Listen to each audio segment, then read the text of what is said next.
From Lionel Messi spending 2 years in prison to Bruno Fernandes killing his girlfriend. These are criminal stories of football players. Around 4 p.m., sometime in 2010, in a women's prison in Brescia, prison officers were alarmed as they saw a high-powered Mercedes-Benz make its way into the prison. That was crazily shocking. As the officers moved closer, they found 2 men in the car, and questions began to ring in their minds. Have they come to threaten officers for the release of a prisoner? Is there going to be a prison break? Before questions could be asked, the 2 young men were arrested and detained, but soon they were shocked to realize one of them was Balotelli. What was the talented striker's aim when he drove into the prison?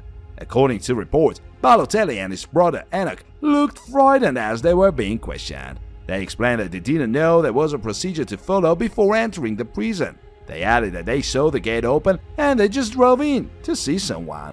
After half an hour of questioning, Balotelli apologized and they were released. That was nothing too serious. If you want to know what's really serious, even if you were not yet born when Maradona started playing football, I bet you must have heard about the legend even before his death. Maradona was once considered one of the greatest footballers of all time, but there was something that was hell-bent on ruining the Argentine, and that led to his arrest. On April 2, 1991, Maradona was suspended from playing football for 15 months after he failed a drug test. Fans became worried about their favorite player not appearing for matches, unknown to them that a suspension was nothing compared to what was to come. 3 weeks later, police proceeded to the star's apartment and had the house under surveillance for 2 hours before moving in. It might be as a result of an ongoing investigation or a tip, that part wasn't clear. But as soon as the police got in, Maradona, who had constantly denied having drug problems, was arrested with 2 other men. The 3 men were allegedly found in a state of apparent intoxication and also saw a pocket of cocaine thrown out a window. Though the police tried to keep things down as they kept the 3 men in the apartment to conduct a lengthy search, somehow words got out, and before they could call Jack Robinson, a large crowd of onlookers and reporters had gathered.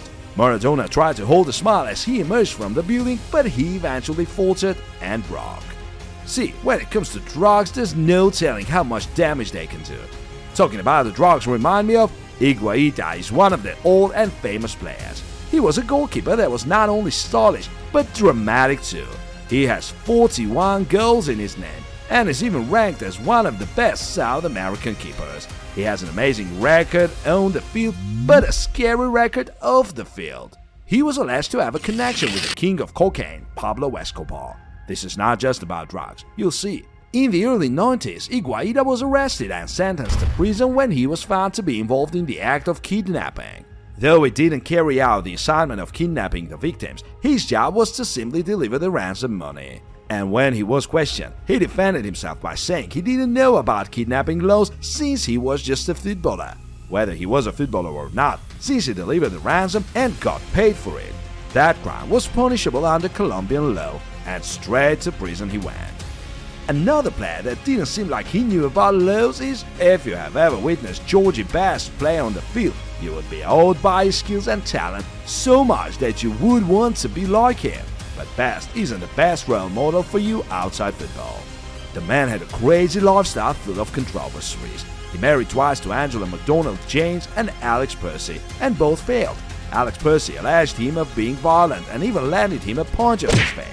He was violent, and that was not only to his ex-wives. In 1972, he was charged with assault for the first time when he hit a waitress and broke her nose, but he did not go to jail as he won in court.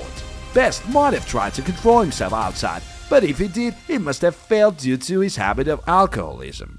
At the end of his career in 1984, he faced a prison sentence of 3 months of the period in Fort Open prison. Alcohol led him to prison. The police found him drunk and driving, and instead of looking for ways to lessen his offense, he assaulted the police officer. Still on assault, if you didn't hear about Mason Greenwood's recent assault case, you must be living under the rocks. Those old players that were accused of assault probably didn't trend on the news because of the usage of the media back then.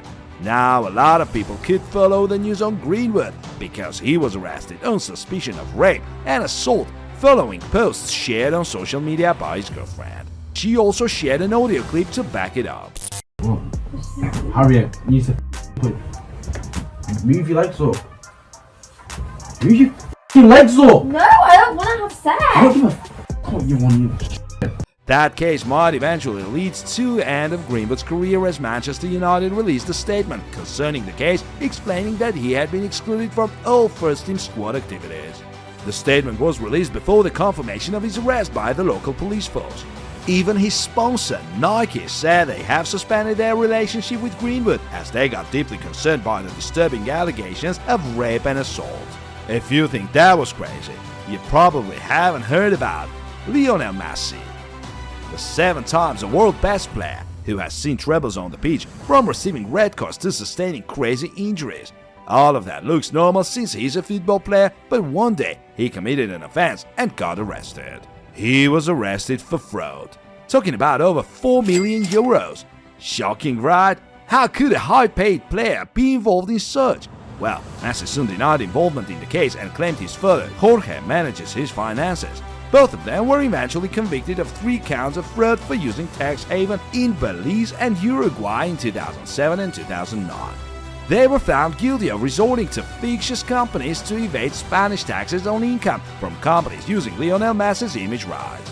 Messi was able to escape jail term, and his furthest term was reduced from 21 months to 15 by the Supreme Court to take into account the money he had since handed to the tax authorities. And if you think Messi's case was unbelievable, then you should hear about he was accused of 9 charges of rape and sexual assault on 5 different women at different times. All happened between October 2020 and October 2021 to different women. Again in November 2021, another complaint of 2 rape cases was filed against Benjamin as he was waiting for the trial date. 1 month later, he was accused of 1 additional rape charge. And recently, in February 2022, another 6th complaint was filed against him for attempting rape. So Benjamin Mendy has altogether 9 cases of rape and sexual assault on him. That's all we know for now. Maybe there's another case in hiding. As we don't know if a case is still hidden for Mendy, we do know that Bruno Fernandes was hiding a body. Hold up, United fans, this is not about your beloved midfielder, but the Brazilian goalkeeper Bruno Fernandes da Souza. See, Fernandes is more of a criminal than a footballer. He was charged with corruption of minors, kidnapping, murder, and on top of that, hiding a body. He allegedly murdered his girlfriend Elisa Samudio and hid the body. He kidnapped his son and allegedly formed a criminal gang corrupting minors. For all of these charges, he was sentenced to 22 years in prison. In February 2017, Fernandes was released after he had served 6 years and 7 months in prison, but in April of the same year, he was again arrested. I bet that you want to know 10 secret things you didn't know about Erling Holland, so what you're waiting for, go watch it!